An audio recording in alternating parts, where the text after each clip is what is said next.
But we will fight with all our strength. Any entity, any political force which thinks that Africa is a field where we can help ourselves without respecting the populations. The 21st century is the century of a new African generation who wants the right to self-determination and who will never accept the change of settlers. Free Africa or death, we will vanquish.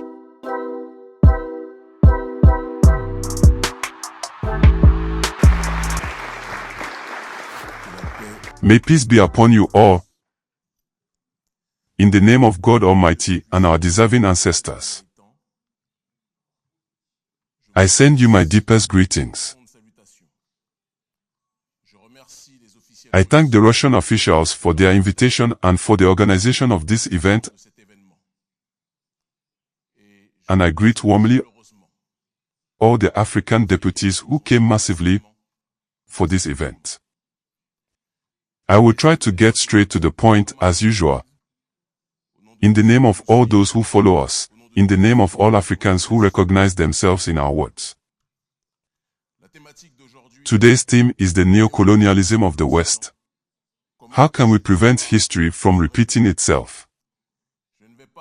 I will not hide from you that the statement of the theme seems very restrictive to me, since when we talk about neocolonialism, we cannot limit ourselves to a single geographical area. Neocolonialism is a global problem. There is indeed Western neocolonialism, which is the number one problem on the planet that we fight viscerally, daily.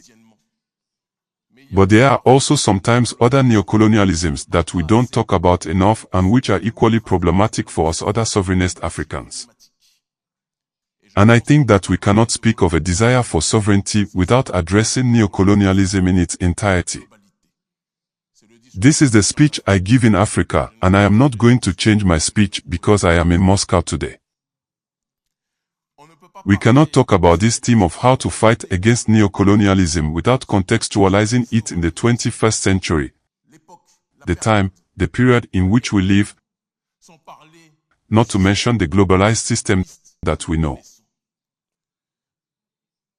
The 20th century saw the clash between two blocs, capitalism on one side and communism on the other. When the Berlin Wall collapsed, the West unfortunately won, and capitalism has become a kind of globalized religion. Knowing its ultimate form through neo-economic liberalism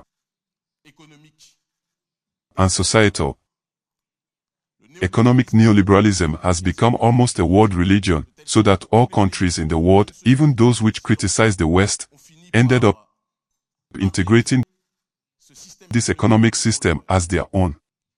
Another neoliberalism, on the other hand, has become much more critical for many people. Neoliberalism on the societal level, a neoliberalism which imposes its vision of the world, the destruction of the family, gender theory, the destruction of everything related to spirituality, religion, and the spread and promotion of materialism.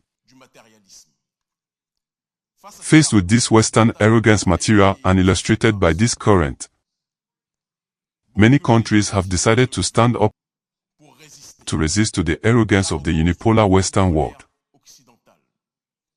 Russia, China, India, and many other countries have decided to stand up to oppose,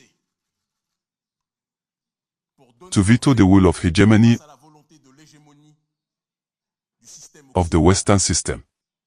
And so it's in the middle of these two blocks, of these two poles, the West on the one hand, which wants a unipolar world,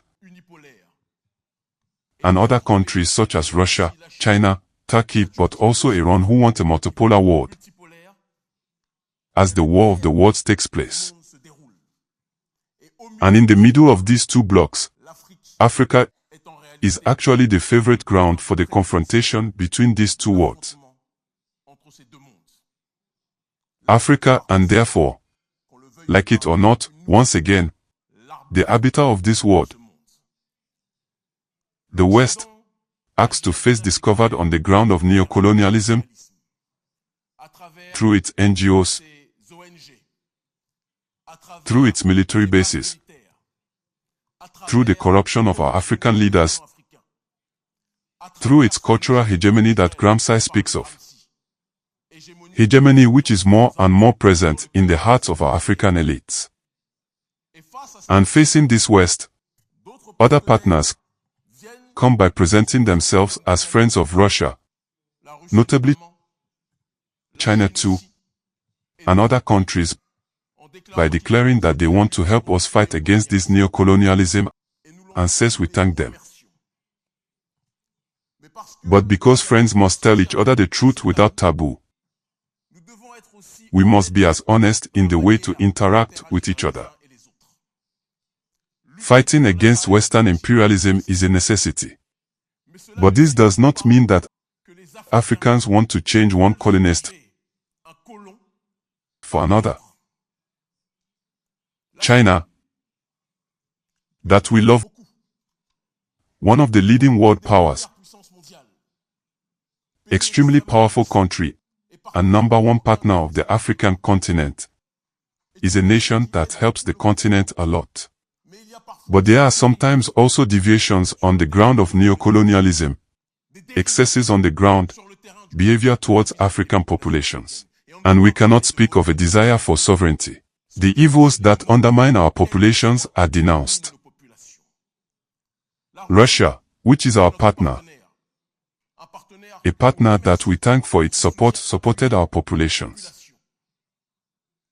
We can also note, and I say it without any taboo, some deviations sometimes in the Central African Republic but also in other countries as part of our partnership with our African populations. I know, my word was not what you expected today, but I came as an African sovereignist to tell the truth. A friendship is based on sincerity. And if we want to fight against imperialism in all its forms, we must apply the principle real reciprocity. African representatives and nationals who live in the countries of our partners who oppose Western hegemony sometimes experience a certain number of difficulties, sometimes discrimination, and sometimes exclusion within countries that call themselves our partner countries. We cannot point the finger at Western arrogance.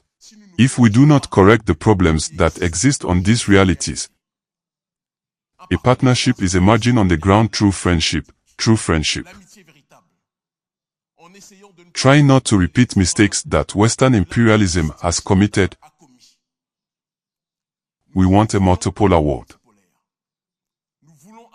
We want a world where Africa, Russia, China, India, Iran, and others will effectively resist Western imperialism. But we will fight with all our strength. Any entity, any political force which thinks that Africa is a field where we can help ourselves without respecting the populations. The 21st century is the century of a new African generation who wants the right to self-determination and who will never accept the change of settlers. Free Africa or death, we will vanquish. Thank you so much.